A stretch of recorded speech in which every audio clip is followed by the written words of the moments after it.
interventions when God interferes in the adverse life experience of an individual, which is happening from the day one since I was born.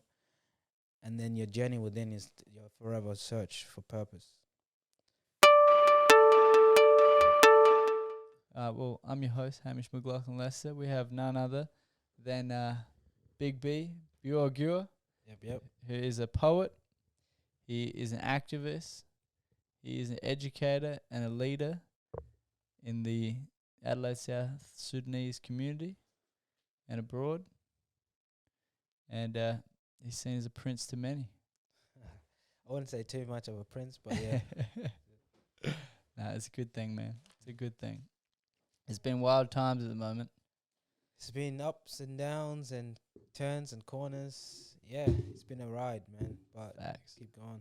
So before we go into the journey of what's happening in the community, you know, in the last like 72 hours, Yeah.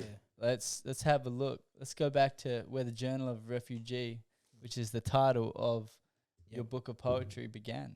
Yeah. So that's where my journey began with poetry. You know, I started getting serious in 2016. And in 2020, I said, I've got a lot of thoughts in my mind. I got a lot of things I need to share. So I got it into some poetry form because I felt like that's the best way to connect emotionally and critically, you know. So I did that, and people are resonating right now with it. So it's good. Yeah, well, we saw you perform. I think probably the most like powerful, large performance to date was at Miss Africa. And Yeah, that was the biggest crowd I ever performed in. how big was the crowd, do you reckon? And all I know, just under 500 or something. Do you remember you were there? Like, Yeah, I'd say that's about right? about 500. Yeah, about 500. Yeah. And it's like a proper huge stage and all that. Yeah, it's where like it's a concert place where like the church influences church.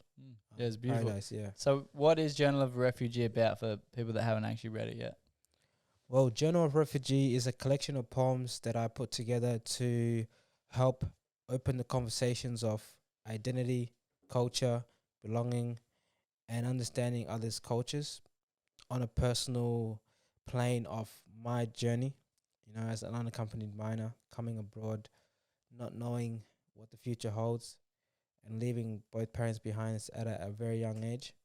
So it speaks on many fronts, you know, it speaks on the journey, the fruits of the journey, the bads, the good, um, as well as love, the significance of love in your journey and love as a concept. And then identity is big at the end. Identity is like what ties everything within working in like UNICEF. Yeah. So what are the different parts of identity that you've been facing, you know, and you've been trying to figure out? The parts of identity are the identity within your home, culture, and your household you're in, as well as then the identity you find in school, the identity that you have to then identify in employment, and then also the identity within yourself. Are you feeling accepted? Do you accept yourself? You know, what identities and what is the avenues to get to a self-preservation of I'm happy with myself, because that's what life is all. That's this pursuit of happiness. And yeah, so that's why now we've got this short film coming in about a month called Finding Myself. Talks on those topics. Yeah, beautiful. So Self-discovery. Yeah. break that down for me, you know, identity as like being at home, identity, employment, identity. Like what are the different kind of things you're facing in those conversations? Yeah, when I speak about those conversations, it's like me, unlike and like others like me from my community, and also So like being South Sudanese. or in an African home. Okay. Um, there's differences that happen where what's acceptable and what's not. These are like mediated through like what your parents, your upbringing that they had, that they're trying to do, like traditional customs. Like, okay, you come home at a certain time or you're disobedient. Those are house rules. let's say they also sometimes is a misunderstanding between school or like the way someone's child would dress in like a, let's say, okay, so your parents, if you have traditional wear and then you have what you like, they'll more be like, no, this is it. I want you to stick to these ways, stick to these ways. There's no intercultural integration. The topic of it is like it's not as healthy in the household. So you're saying like in the household, your elders want you to be more traditional instead of being like, I guess, adopting the cultures of where There's you're less at. acceptance or there's less understanding. So it's like if you start wearing hoodies and stuff, they're like, "What are you doing?" They may start to question, yeah. Or like block colors. Yep. So some parents haven't been able to differentiate like what the child's needs and wants are in this present society. Yeah. Yeah. And what was that like for you? Because you came across at the age of 5 as an unaccompanied minor from South Sudan. What was the refugee camp you came from? Yeah, Kakuma refugee camp was where I was for start of my life there. Yeah. Yeah. You know, well, yeah. So you said like, is it the household understanding or? Yeah. What was the house like? Obviously, because you didn't grow up having like direct parents there. So what was that like? Those kind of conversations, that cultural, like, hey, traditional versus, Yeah. I guess, assimilation. For Yeah. lack of a better term. Yeah, it wasn't that good because first of all, the children and the kids are already facing situations where they're not being heard. Mm-hmm. I myself, then in the result, not only am I feeling unheard, I'm feeling unheard on all fronts, not just personal, not just normal things, just completely unheard of what my needs and wants could be. And those are the things that sort of cause conflict between homes. And then Can you give me a little like example of what that looked like? there's let's see, for example, let's say I'm gonna go out socialize with my friends. You know, we're gonna go have a few drinks, and everything like that. We'll come home late, and then that causes a problem. So it's like the the rules of drinking, what's acceptable with going out. They already have stigmas that say that, oh, that's classified as, oh, you've rebelled already. You know, Oh, have you having some alcohol? yeah. At what age? 18. Oh, 18. 18. It's just What's traditionally the age that I guess South basically Sudanese people drink? basically drinking is taboo within the community. That's Okay. why they discourage it. Um, one of the biggest pillars in this South Sudanese society, if you go back to the back home in the villages, is respect. Respect is a pillar of all the traditional customs. Respect and how you hold yourself. I feel like that fear in the parents has been exaggerated, but they also may have a point. But this is leading to conflicts between the home that then kids rebel from situations as such. But there's more different reasons. Just could be simple misunderstanding of the cultures. Okay, so there's a lot of cross-cultural misunderstandings. That what you're saying? Yep. All right, Yeah. fair. All right. Well, I think by the Yeah. sounds of it, you want to deep dive into this. So let's Yeah. deep dive into this at the moment, and then we'll go into like the book and what you're doing on the creative front. Okay, yeah, we can do that. Yeah, because these are like the grassroots of many factors that lead to different factors. You know. Yeah, because Yeah. from our extensive conversations so far, Mm. it's like you've broken it down to me, and correct me if I'm wrong, of course, Mm. that the different kind of levels of identity is like what it means to be Australian, what it means to be an African in Australia, what it means to like, I guess, yeah, what it means to be Australian, an Australian African. Yeah, that's and right. what that kind of conversation look like and how you actually interface with society. Yeah. How has that been different? Well, I guess what has that been like? First off, that's been like trying to always have to explain who you are. I don't know where that comes from. It's like, can communities come to the table and have the right conversations with each other? What kind of questions like exemplify that? Like questions like, you go up to someone, Yeah, like in Big like, W or something. yeah, or general public. Let's say someone meets me as African, South Sudanese, Australian. They'll say, "Where are you from?" Okay, let's actually go back to the early when I was a new arrival. Yeah. I would probably hear the question of, "Where did you come from?" and "How was Africa?" 20 times a week. Oof. What was that like for you? That was like when I first heard these questions. I said to myself, I looked around, like, I'm here. Am I here by accident? Type of thing.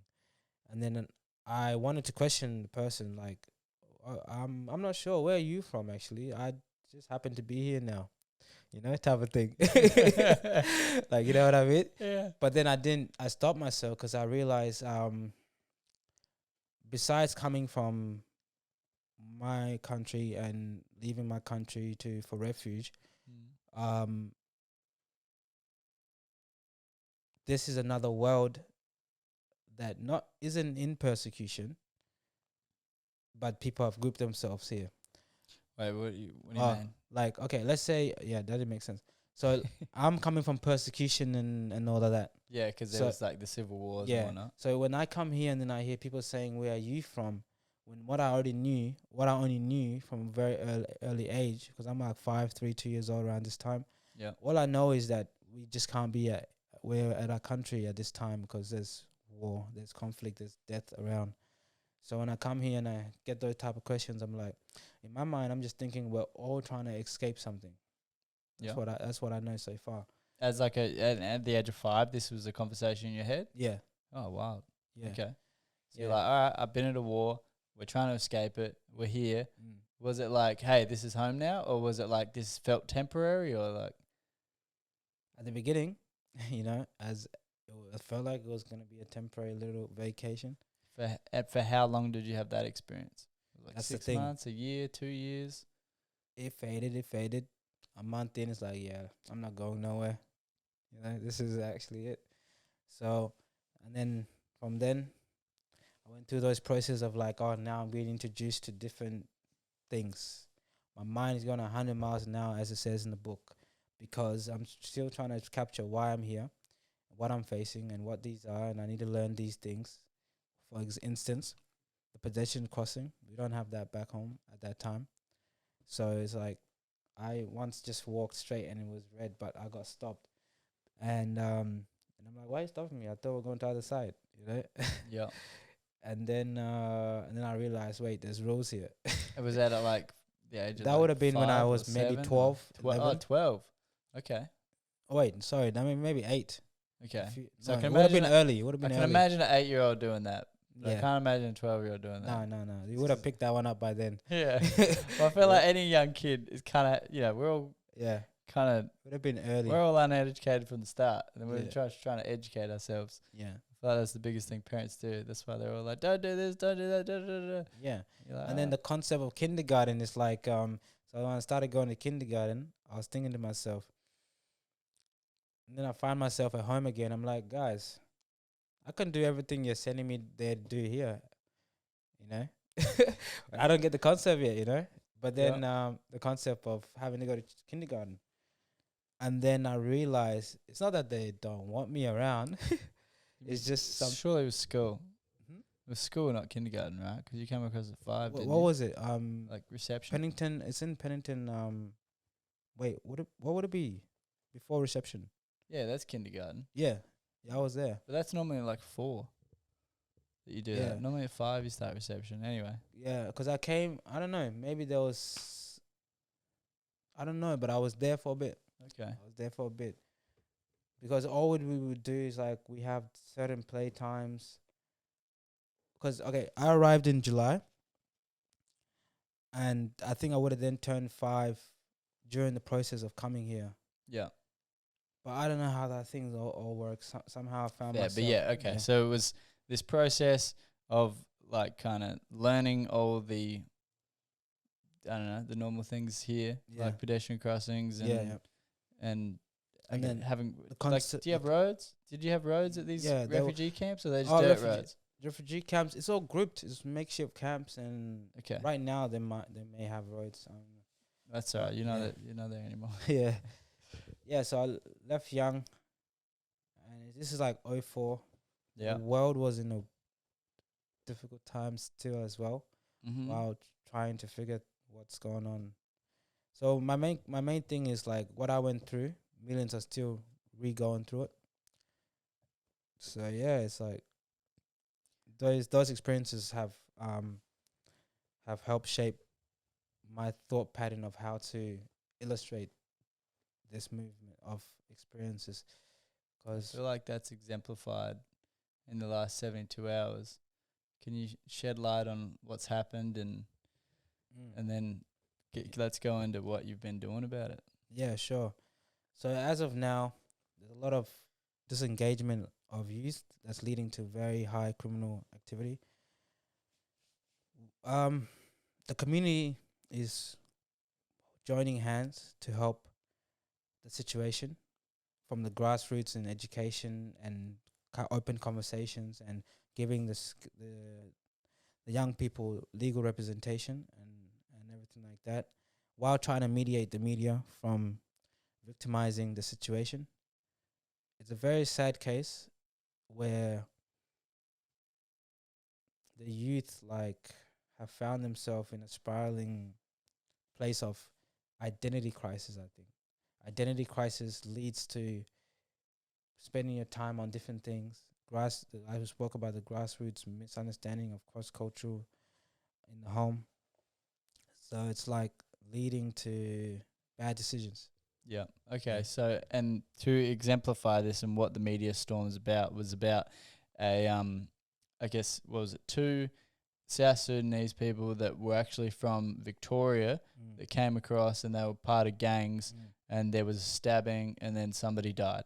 Yep. And then the media has made this amplified a bit. This has been like front cover. Oh yeah, and advertiser, everything. It's like that's got repercussions at the moment. You know, we have individuals in the community can't get an Uber, taxi. There's young people that are being like out share front or like walk down to about like getting evicted on small things. They're looking for anything. Yeah, as in like the African community right now is feeling the blow because of this obviously tragic event that has happened, and that has been front cover news.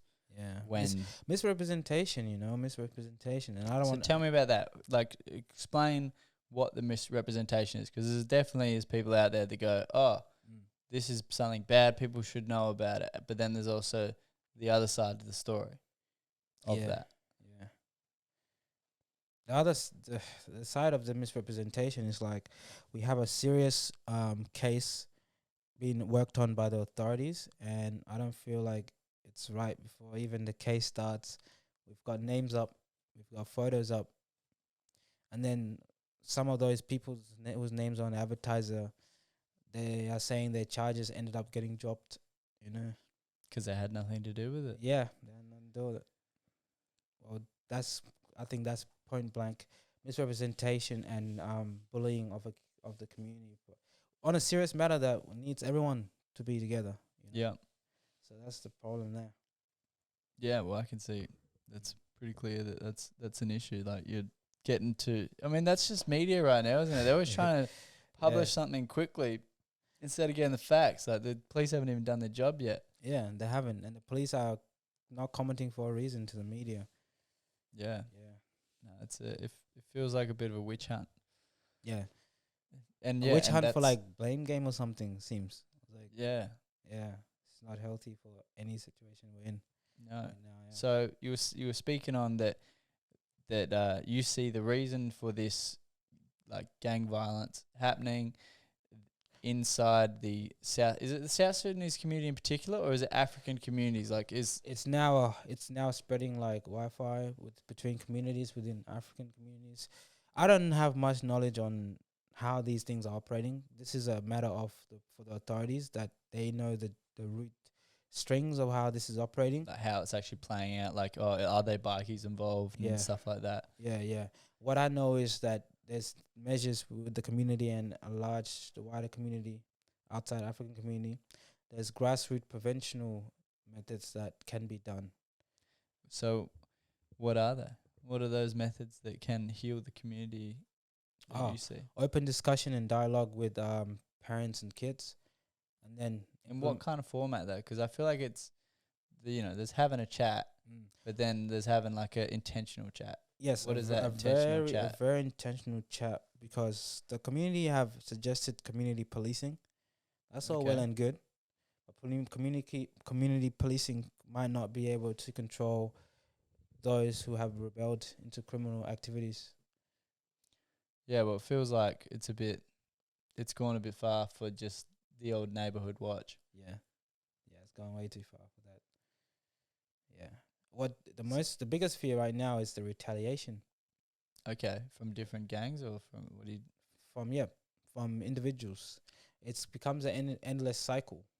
Yes, and that's the biggest fear. Like, we're trying to like bridge preventable measures. Like community positive activities such as service centers. Let them feel heard. Like I'm not talking about like those that have already committed crimes. Those will need to be dealt with authorities.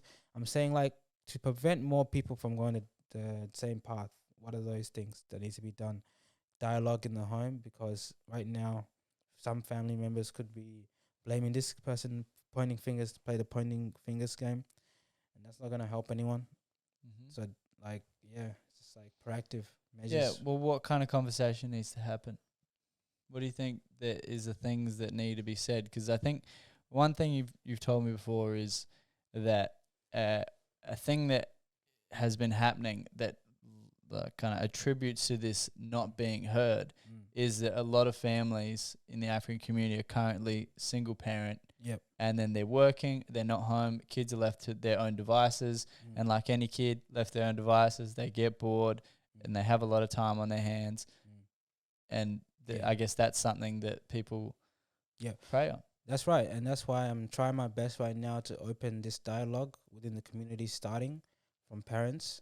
The youth, the young people, they're ready to have these conversations. What are the conversations there? Like I said before, the grassroots stuff. 'Cause right now, some members say like, oh, it's these kids have an issue. They do not listen. They're not paying attention in school.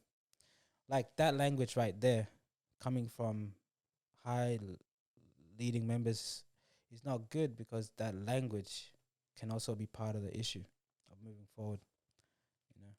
That's why, Okay, so being intentional about how the attitude that leaders have towards this issue and not brushing it off as just, these are just kids being, that's a big one. silly. These are just kids going, these are bad kids. It's gonna blow over. Yeah, just blowing over it instead of going, hey, actually we have an identity crisis. And what is how does your poetry speak on this identity crisis, and what is kind of like the resolution that you're trying to see, or the pathway to a resolution? Yeah, that's a good, for sure. Like, I touch on it heavily, and as I was writing these poems, I kept coming back to it. Identity. Oh, wait, I'm trying to get people to understand how to be themselves and understand the world through the right lens. Is like, I can't really give you the picture when you have an identity crisis. Yeah, you lost me. Okay, I'm talking in metaphoric ways. Yeah, poetic. You're talking poetic. You're talking around circles. Come on. Yeah. All right.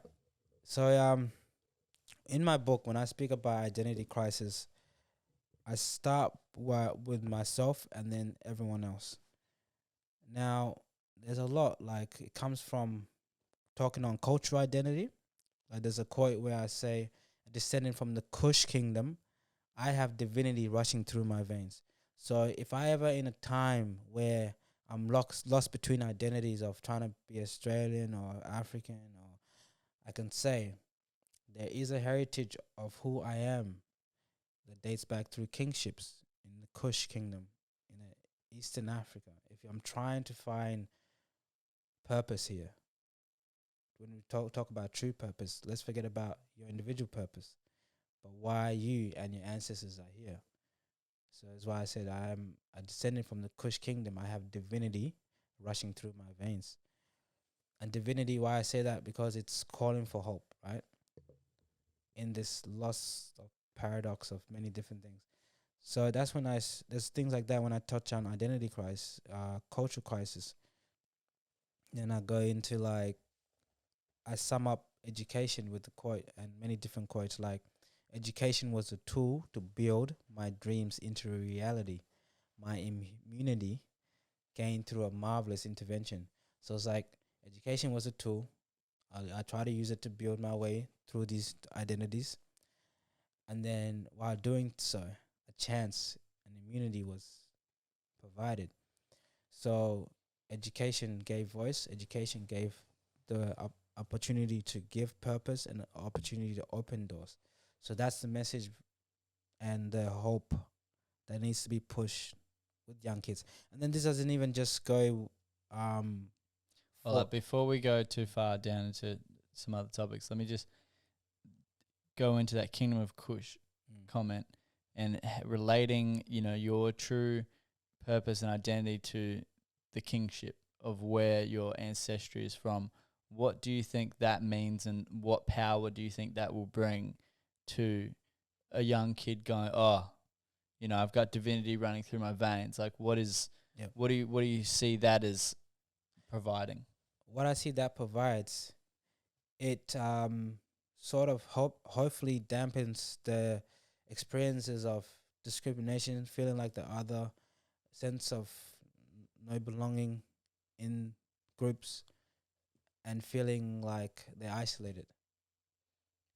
Isolated from home, isolated from self, isolated from groups. Racism is common and alive, and it's happening. And there's not a week where I don't experience some sort of racism or that.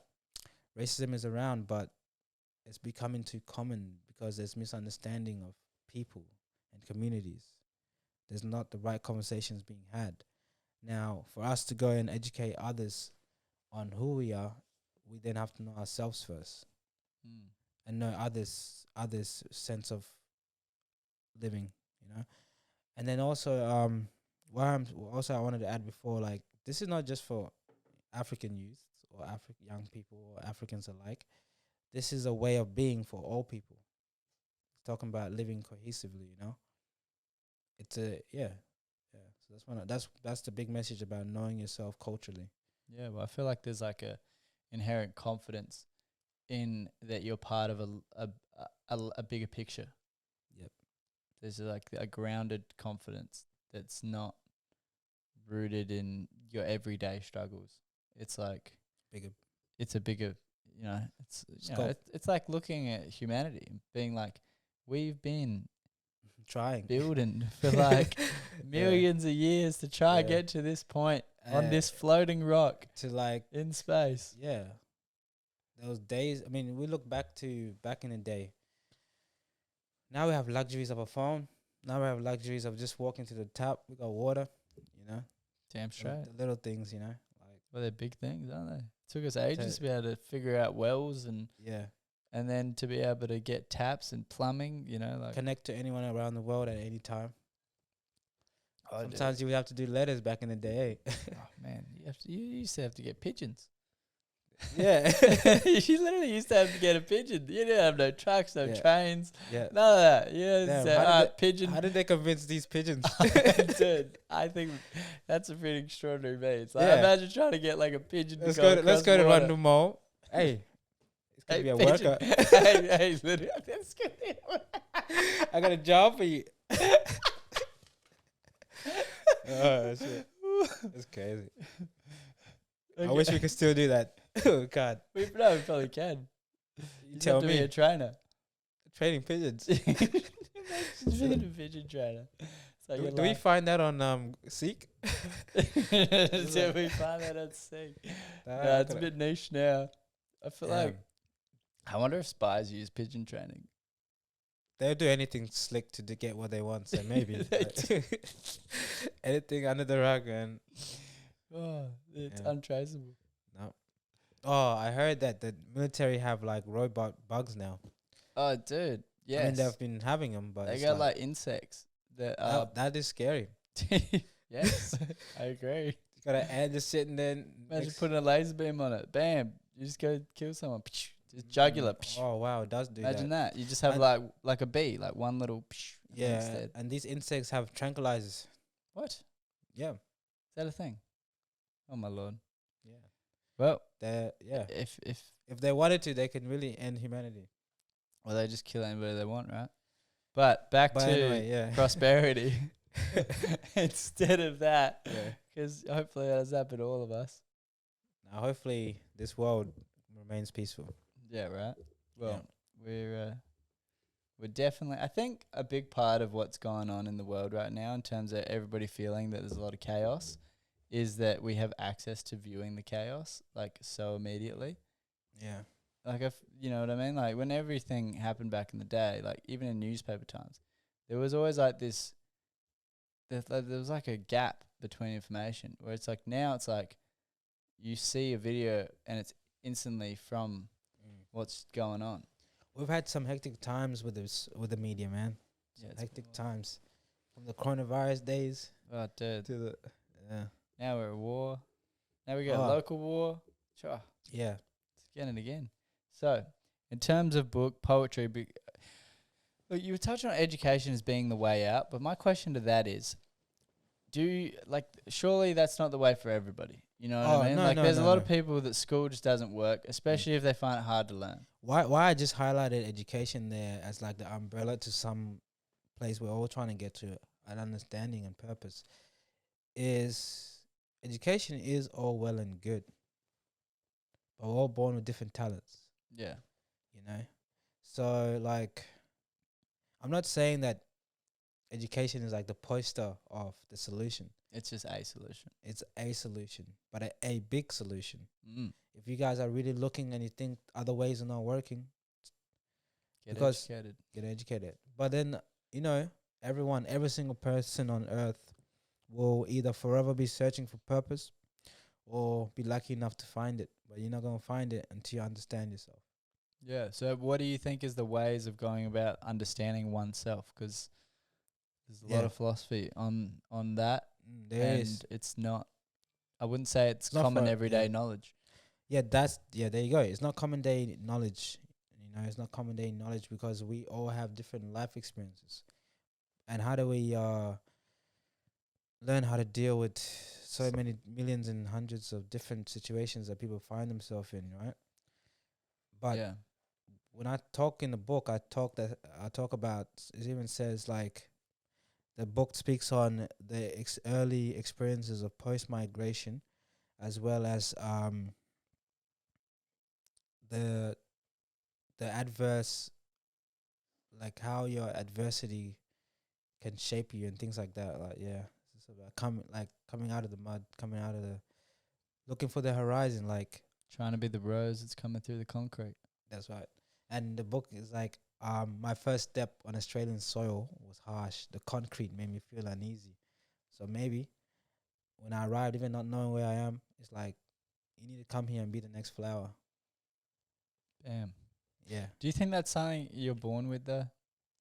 Because you do have quite a powerful, peaceful energy that you've been able to harness.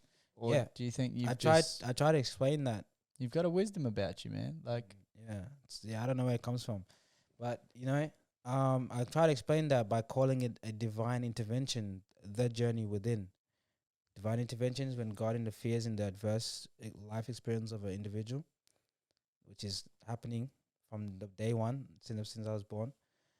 and then your journey within is your forever search for purpose. Yeah, it's big, man. And it's like, It is big. All right. So what else do you think that you touch on in your book that kind of like epitomizes the identity crisis that is happening right now? another significant fact is when I said my first step is to instill in the hearts and minds of my new neighbors a divine footprint to narrate my journey. I can see the light at the end of the tunnel. So back to when I first got out of the airplane, felt uneasy, concrete. Um, and then I get the questions more about identity, like who are you? Like, why are you here?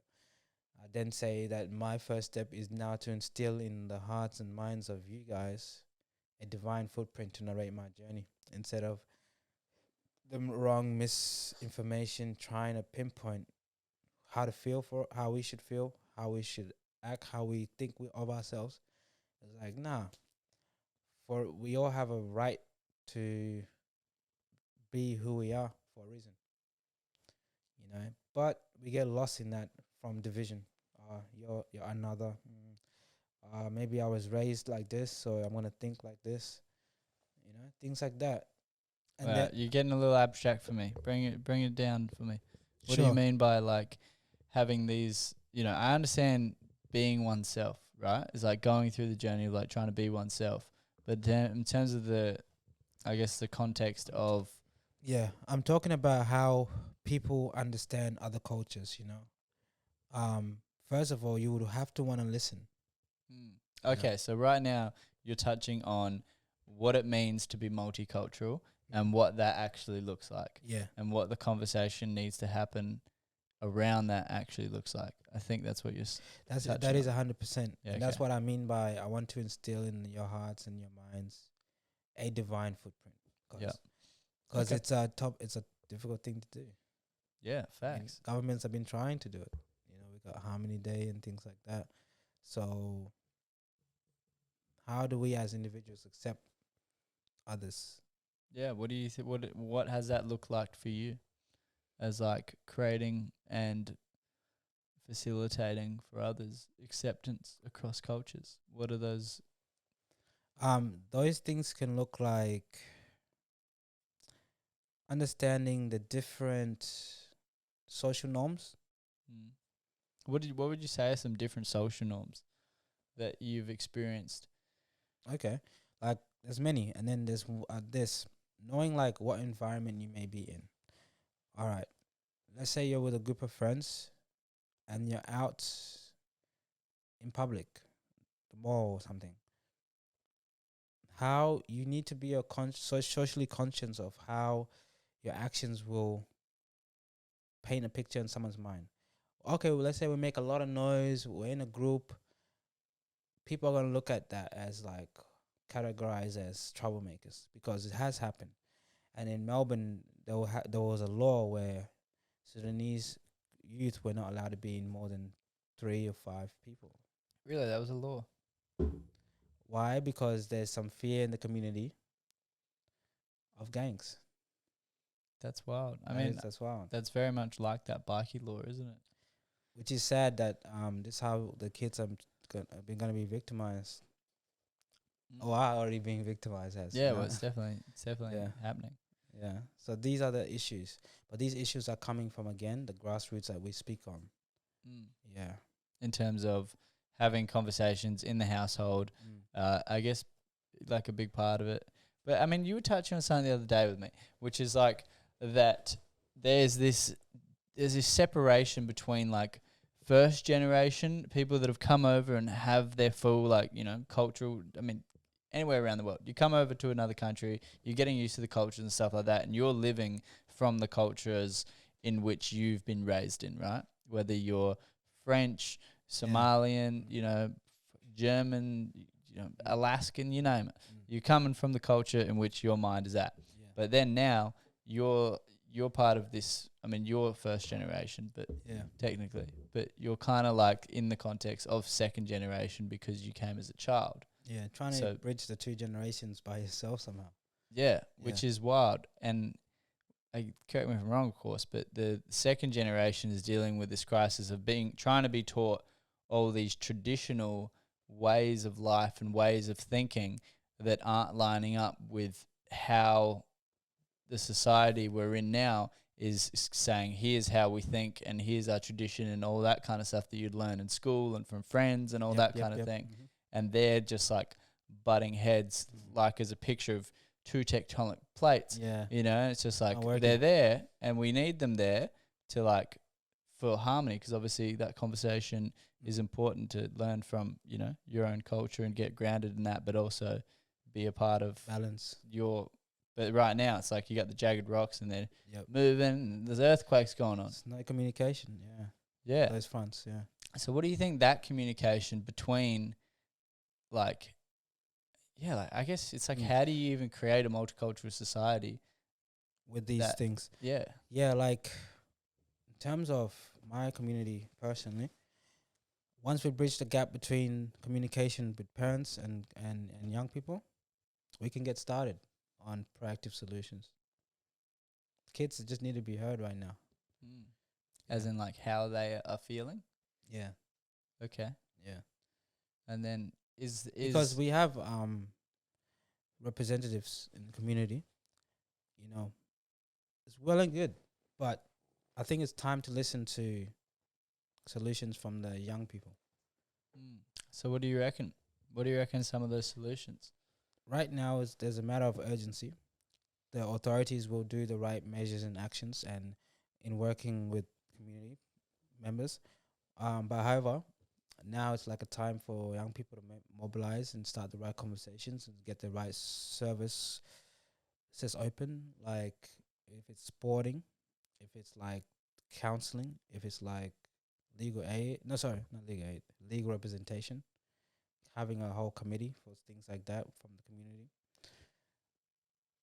These are just the right measures that need to be done so that troubled youth will understand that, okay, they have a backing. Society hasn't left them. And then from there, the rehabilitation stages start. They're going to be like, rebelling is not getting me anywhere. You know? So and it's like not access to living a life of purpose, whether it be through sport, whether it be through education, whether it be through trade, whether it be I guess the human dilemma, what to do with your life. Yeah, those in essence are just what the community needs to build stronger. And why do you think there is a gap for young kids of being able to have access to that, like communication? Does school provide that? School plays a part, and school only can do so much. School tries, but if there's no that right relationship between the homes with the parents, it just makes it harder. Yeah, so it's really just like, I mean, that's a pretty big thing. Essentially, I think what you're saying is creating normalizing a conversation at home of kids expressing to their parents without their parents kind of trying to tell them what to do. But actually hear them and say, all right, how can we make solutions for you? Yeah. Which is a hard thing to break if that's not something that's already happening, because you're asking people that are older, stuck in their ways, to change their ways. Yeah. And unfortunately, it's probably, I don't know, 5-10% of family households. Maybe I feel like the younger ones. Yeah, well, the younger people get around that. I feel like that's like our younger generation, though. Yeah. It's like we're more interested in addressing feelings.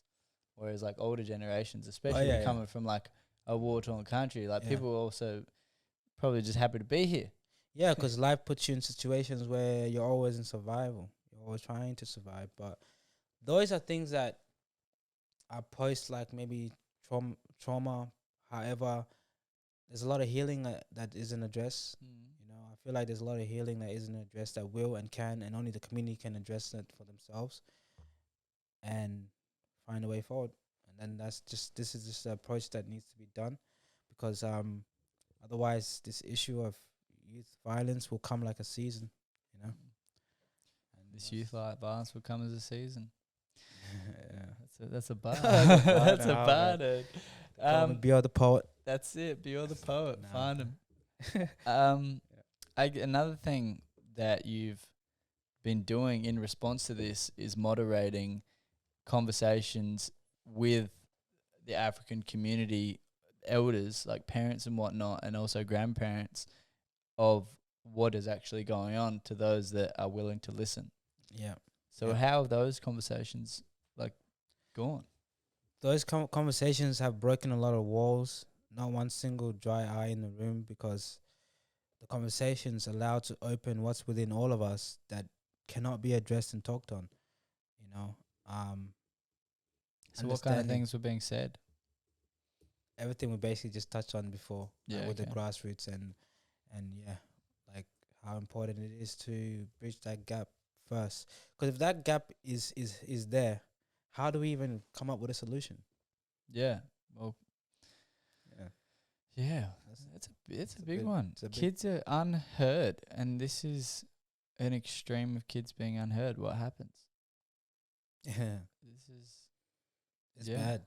It's It's not not good. great. Not great. And then the community, I believe, is one of the most discriminated. I forgot the statistics, but it's they're the group. We're the group that's the most discriminated against in employment. Yeah, employment. So I don't know. There's some Discriminate. Okay, so it's hard to get jobs. Is that what you mean? very difficult. You were also saying to me previously that um, part of the misrepresentation is that there's a high level of educated people in comparison to, what was that stat that you were saying the other day? Something about that. Oh yeah, like we have a lot of elders and members and family members. They've got PhDs. They've got a lot. Everyone nearly like, cause it's a thing. We understand as a community how important education is. Every household is very highly educated and qualified. Opportunities don't come not only for the kids but also the adults. Okay, so there's a Yeah. high level of education, and that doesn't match the opportunities, the job opportunities that Yeah. are coming their way. But then again, I feel like these things are coming into as a problem because we're not together yet. What do you mean by that? Again, the communication gap. Mm. As in, like, cross-culturally in the African community, or just in households? All of it, because if we fix that, Touch on that, because I think we've touched on the households a bit. mm, What is the cultural, cross-culture miscommunications or lack of communication? it can be many things. It can be many things, because there's one thing to have the qualifications, and then there's another thing to get the job. Mm-hmm. You know, I mean, we have a lot of discrimination does come sometimes into a lot of these factors, but in order for us to bridge that misunderstanding between employment agencies and different fields that individuals want to be in, we have to know how to build that cross-cultural relationship in a better, so people understand. But we can only do that when we're together first. Yeah.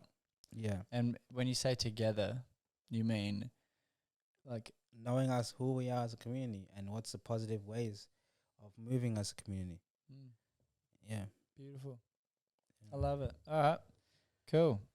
Well, keen to Yeah. see what the happens on that developments. front. The Yeah. developments, let Yeah. me know if I can help in any other way, as you already know. Yeah, Because I definitely. feel like what we're doing right now, and look, some people might be listening and be like, who's this guy?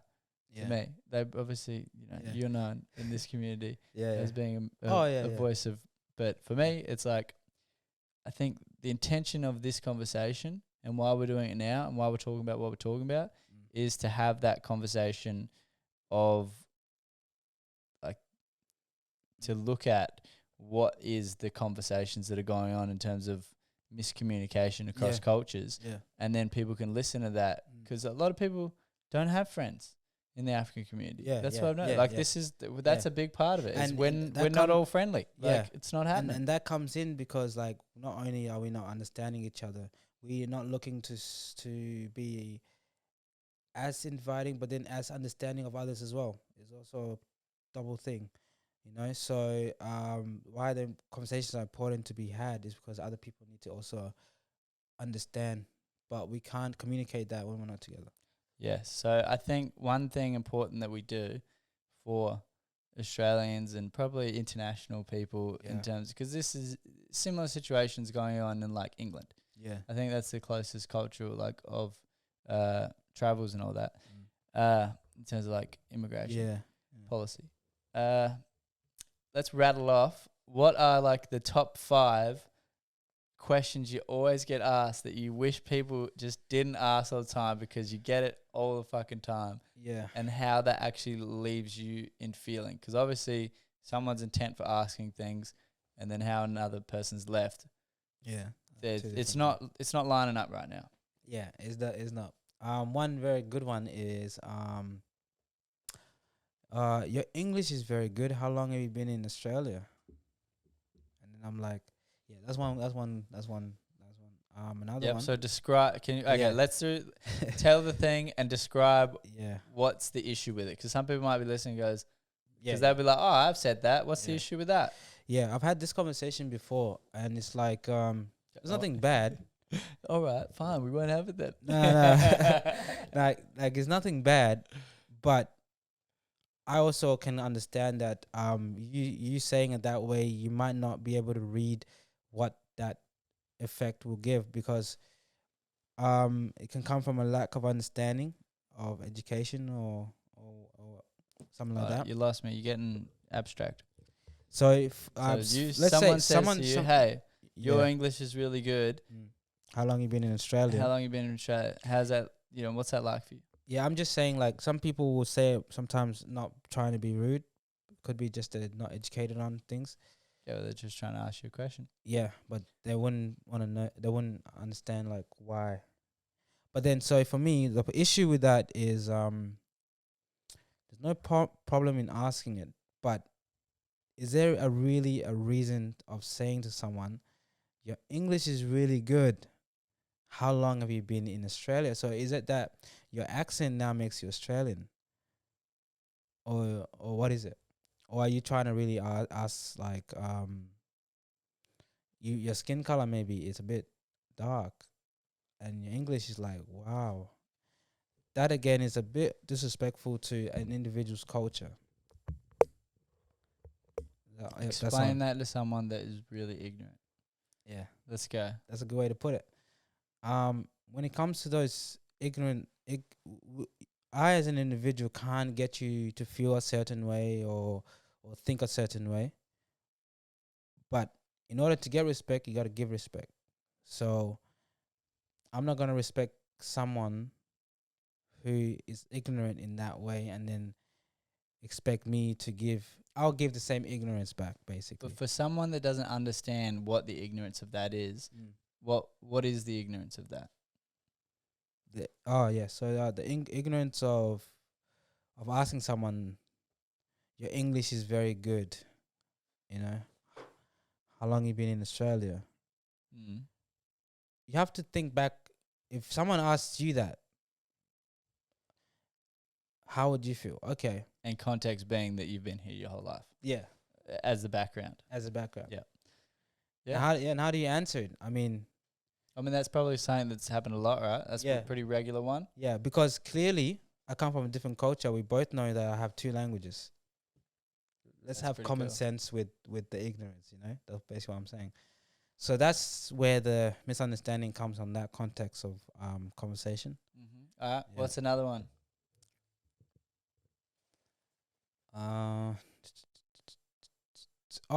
Personally, like the question of like, who do you want to be when you grow up, or like, who do you look up to? Growing up, I just didn't like those questions. Really? I feel like that's a pretty regular one for like every kid. Yeah, that's the thing. It is regular, but growing up, I was always gonna be like, my identity is important, and it makes sense because I'm an artist, but I don't want to be like nobody else, because then that's me giving up saying we have role models, but maybe because like me growing up, I've been my own role model. I don't know. Yeah. But for me, it's like, yeah, I'm not trying to be like anyone else. Like, the power is in the tongue. His word was one accord with the universe. I don't need permission to be me. The real definition of keeping it real. That's beautiful. Yeah, man. And do you think that particular question Is It's a like a quote you from the thing? book, eh? Yeah. I know that's a quote from Oh, the book. But in terms of the question, do you think it's a you thing, that one, or do you think that's something that like heaps of kids are experiencing with that question? I think that's something we all have, but we don't know how to locate it. Okay. All right. Yeah, Fair. What's another question? going down the barrel. Another question. Yeah, let's rattle off 5. So then the intent of being people can like go, oh, these are questions that commonly happen, mm, and this is how it leaves, like as a part of the intent of like creating multicultural understanding. Yep. Yeah. Okay. All right. So another one is: are you in the right class? Real. Just a school. This is university. Oh, uni. What? Yeah, I'm not gonna can't get into names, but anyway, yeah, that happened. Are you in the right class? Yeah. And I just responded. I don't know.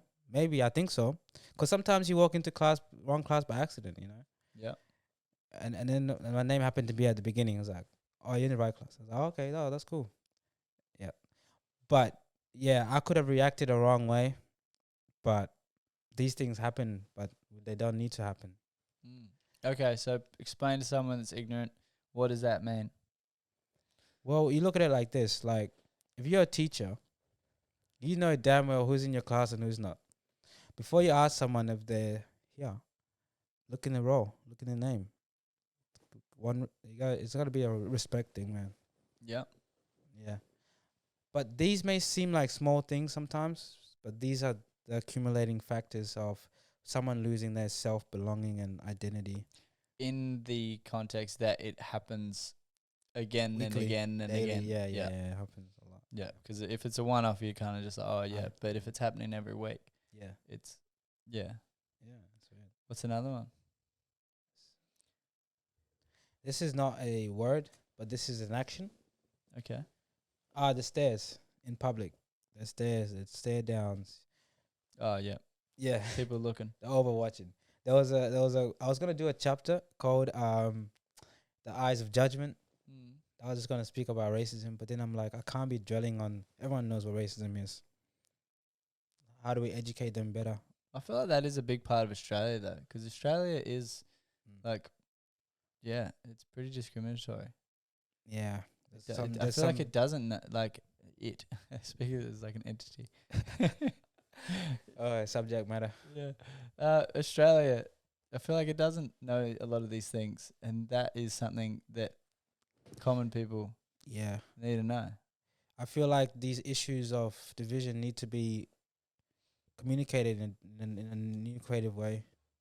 Do you think that the stairs is the way the media has painted your community, or do you think it's that it's just bam, you look different, and then they're looking?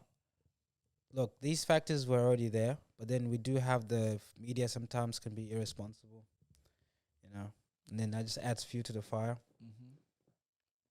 Especially with what's going on now with like people not taking Ubers, kids getting evicted.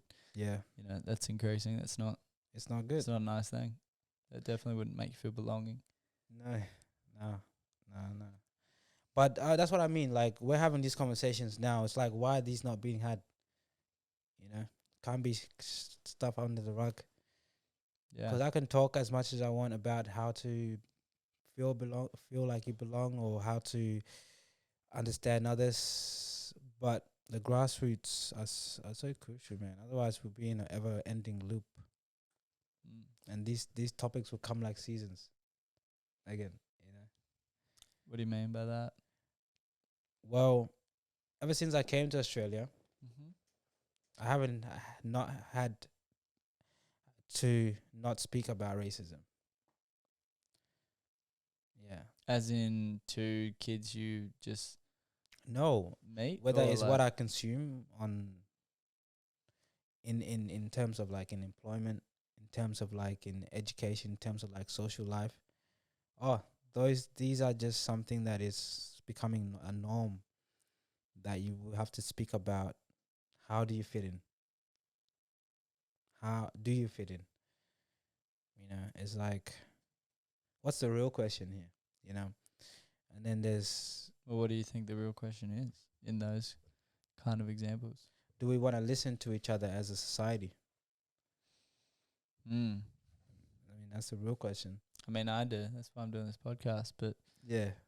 I've noticed It's a like, question, general. even yeah, obviously it's a general question, but I'd say a good example of that is politics. I was fortunate enough to be in the US when the most like polarizing election happened, which was the 2016 Trump-Hillary election, and then Trump won, and I was there for the inauguration, then like in the inauguration ceremony area, and then went in the streets, and like in there was like, you know, people were supporting, they were all supporters and stuff like that, and then outside there was heaps of protests, like a sea of opinions, but there was no conversation.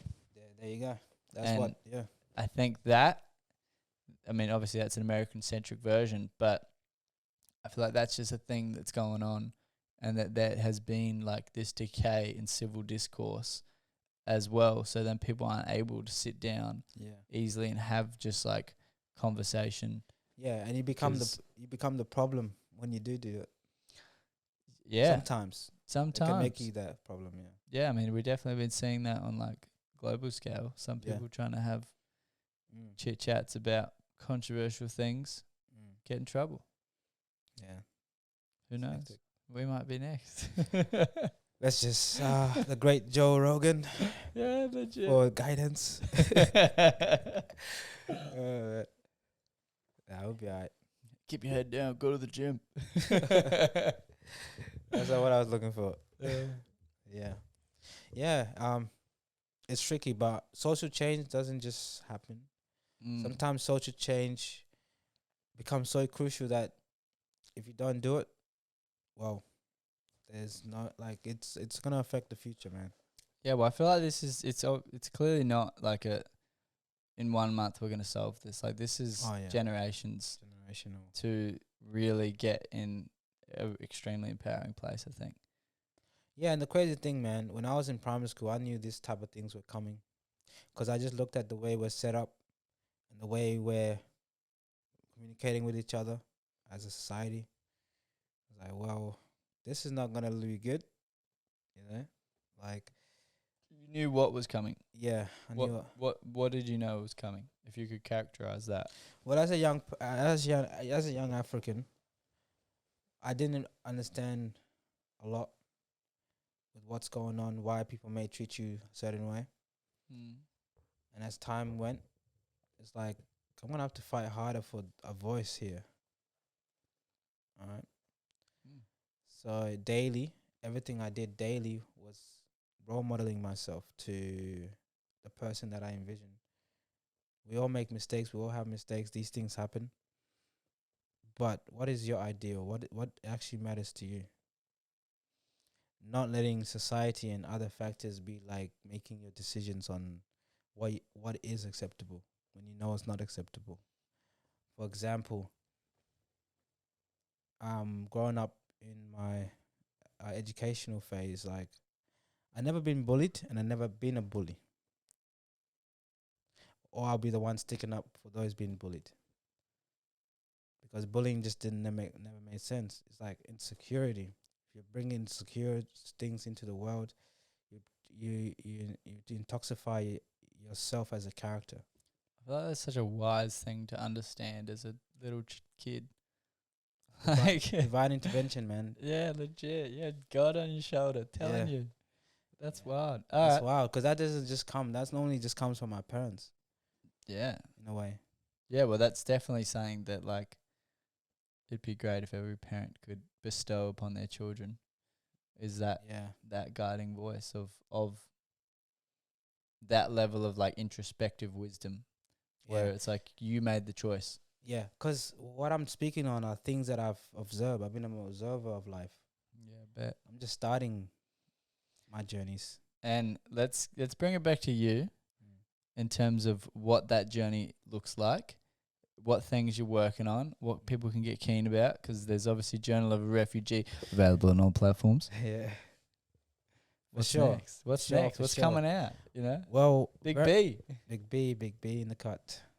Okay, we have a lot of exciting things coming up as we speak. So it all started with Journal of Refugee. And then it started with a personal journey of helping other people understand their story.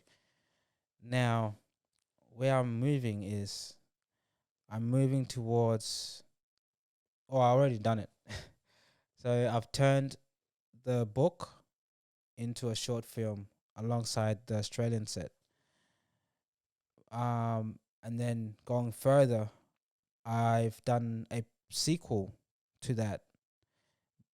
That also comes from writings from my new book. That's also coming up, called Finding Myself, which are topics of we speak and how do we understand these topics and understand yourself. Is we also made a short film for that one that will be released and having its trailer in 2 weeks in May. So 2 short films, and then the second book is going to be available by June 25th. I'm planning on doing the book launch, which is on my birthday, June 25th. Yeah. And then I've got me then providing my assistance to mediate the communities into the right conversations and help them connect with the right resources and allow the young people to come to ask for help, basically. What else is happening? We got What's Your Voyage? We're working on that. Facts. Yeah. Yeah. So for those listening for the first time and tuned in for Big B's episode, Bior is also the audio engineer of this this podcast. Yeah. So that one's a journey and a half. All right, so you got short films, you got poetry, you got the next book coming. Yeah. That's a big one. Yeah. You got the next book being published. Called Divinity. Divinity. It's just one word. That's boss. I like that actually. Yeah. That's cool. When did you finish that? Like the... this was done. Was that new? No, but the name. I feel like you had a longer name last time. Like the name was refined into Divinity. This was like February. Oh, wow. Okay. Yeah. Good on you. Yeah, and then you got... Are we allowed to say who's on like the album, the cover, not the album, the cover art and stuff?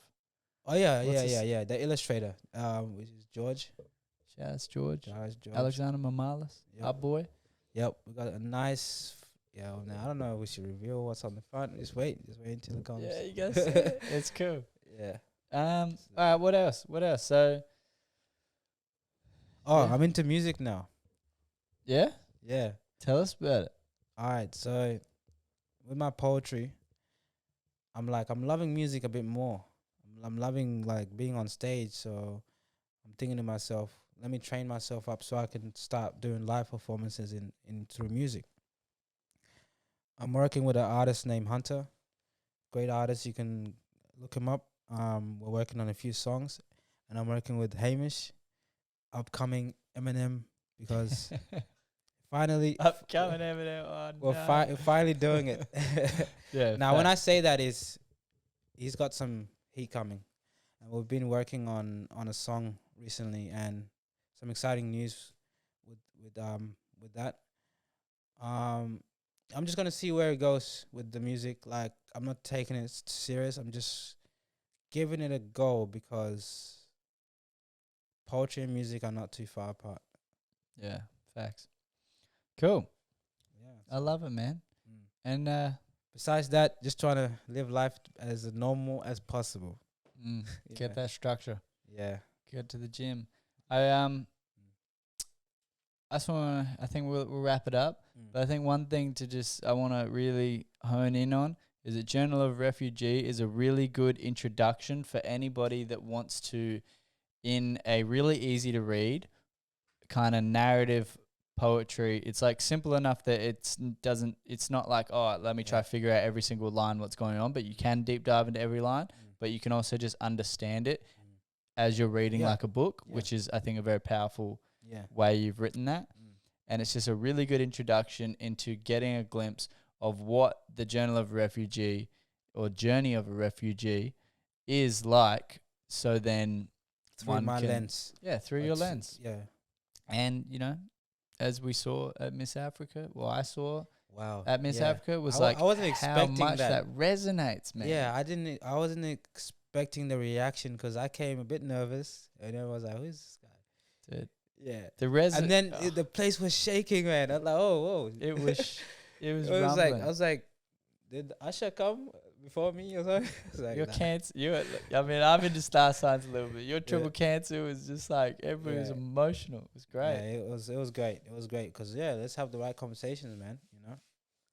Facts. So, Bior the Poet on all platforms, and the book's available on all platforms. Yeah. Well, yeah, and yeah, excited for the journey, man. Like, right now I'm going with the flow. Can you believe, like, my poetry? I've been freestyling. Like, I've been freestyling on it. You've been doing freestyle. Yeah. So, like, when I write something, I've got my concept set up, Yeah. and then I just go with whatever's gonna come, and it just somehow it's like free flowing right now That's wild. in my element. Oh, quickly, let's go into the process of how you actually wrote it, because I feel like that's a pretty like. The new book. The old book and the new book, just because Okay, yeah, I'll give a rundown. it was like you were possessed. It is crazy. So, Journal of Refugee, when I wrote it, it was 18-hour days for 3 days. And then I sat down. After a week, I was editing myself, and I gave it to different people in different areas of humanities and topics I touch on. What do you think of this? They love it. Okay, the message can go through them, and then also my friends. Then I've communicated it in the best way I can. And then from there, I published it, and I had my auntie who illustrated the front cover, which is my mother and I, sketch, because the sketch brings authenticity. Poetry and art, trying to do that. So Beautiful. the process is like, I had to think deep. What do I really want to express? Because I've got to try to summarize this short passage of my life in a way that generations can really see this difficult lens of mine. So that was the challenge, and mission was accomplished. Now I'm concluding it with the second sequel, Divinity, giving the answer to what these experiences have shown me. Because I keep it broad, I allow it for people to interpret in their own ways. Because no one likes to be told what to do or how to feel. And I'm not going to be the first. So just made it broad, but then that's why it's so deep. And that's how you, that was my approach. And what's next? I have no idea. Yeah. Beautiful. And that's great. And I just want to not gloss over. You had 3 18-hour days and you just smashed it out. Dude, it was epic. It was 7 a.m. I looked at it.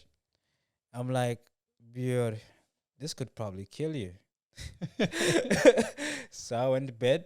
But guess what? I only slept 3 hours. I was like, shit. Oh my God. Yeah. I was like, oh, that's enough. And I'm up again.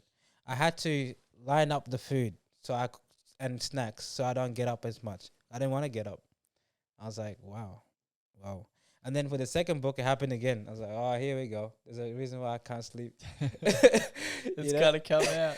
It's got to be now. Yeah. And it happens. And it always happens in a prolific time in my life. It's like, there's some things happening, mate, and you need to speak on it. I was like, all right. What a writing process. If I go into explaining the method that I've created on this writing, it will take 2 hours to explain it. Well, we'll have to have you on again. I think there's no other person who's got this method. I just sort of thought of it. Awesome. Well, let's leave you on that cliffhanger. Yeah. Thank you for listening to Watch Your Voyage with Bior Aguer. And thank you for having me. Oh, dude. Of course. Yeah. All right.